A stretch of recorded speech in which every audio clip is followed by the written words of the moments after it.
दुखद है और बेहद कष्टकारक है। मैं ऐसा मानती हूँ कि भारतीय जनता पार्टी के सामने जब भी ऐसा वक्त आया है, ऐसा विषय आया है, तो एक विशाल वटवृक्ष की तरह जब भी कोई एक बड़े पेड़ से कोई एक पत्ता भी टूटता है ना, तो उस पेड़ को एहसास होता है। उसी तरह भारतीय जनता पार्टी को भी इस बात का दुख है और हमारे वरिष्ठों को भी इस बात का एहसास है।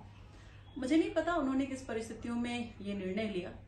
पर जो निर्णय था वो भारतीय जनता पार्टी और एक निष्ठावान कार्यकर्ता के अनुरूप नहीं था। पर लगातार जो उनकी पोस्ट या सब चीज़ों की आप बात भी कर रही थी, तो इन सबको देखते हुए किस तरीके से बात कर रही थी? मैं आपको बता दूं कि शायद क्षेत्रीय नेता होने के नाते, जो कि वो बहुत वरिष्ठ कार्यकर्ता हैं, वरिष्ठ नेता भी हैं हमारे भारतीय जनता पार्टी के, मुझे लगता है कि शायद 55-56 साल के होंगे भी। और 55-56 साल के उम्र के इस पड़ाव पर भारतीय जनता पार्टी ने उनको क्या क्या नहीं दिया, मैं तो इस पर आज विचार कर रही थी। मुझे लगा कि युवा मोर्चा के प्रदेश महामंत्री बनने के बाद रचनात्मक प्रकल्प के वो संयोजक बने, वो प्रदेश के मंत्री बने, भारतीय जनता भाजपा मध्य प्रदेश के प्रदेश के महामंत्री बने। वो दो बार उनको विनिंग सीट से टिकट दिया गया, दो बार, और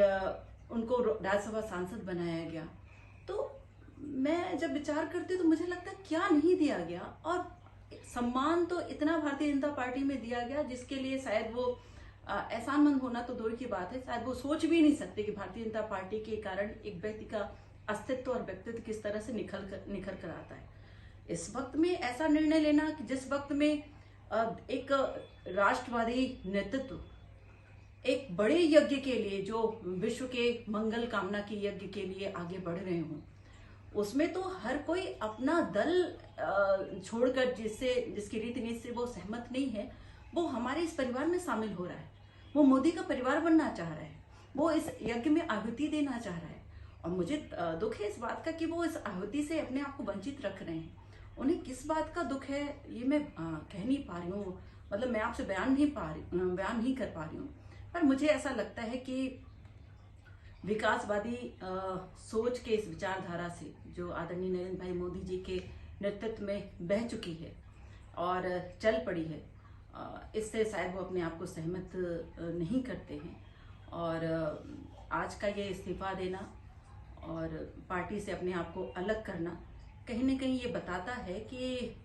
उनके मन में शायद कुछ व्यक्तिगत विषय चल रहे होंगे या राजनीतिक महत्वाकांक्षाएं चल रही होंगी। देखिए, इस पर बहुत ज्यादा टिप्पणी करना तो ठीक नहीं है, परंतु उन्होंने भारतीय जनता पार्टी के लिए टिप्पणी की है, तो भारतीय जनता पार्टी के बारे में मैं जरूर इतना कहना चाहूंगी, अपने संगठन के बारे में जरूर इतना कहना चाहूंगी कि आज देश में जब एकमात्र भारतीय जनता पार्टी आदर्श बनकर उभरी है,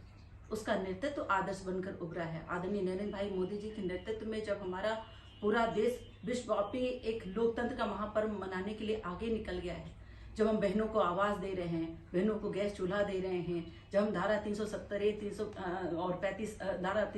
35A को जब हम समाप्ति की ओर लेकर जा रहे हैं, जो हम इतने बड़े बड़े निर्णय ले रहे हैं, चाहे वो सर्जिकल स्ट्राइक हो, चाहे वो सीए हो, चाहे वो अन्य तरह के विषय हो, एक राष्ट्र और एक चुनाव की बात हो,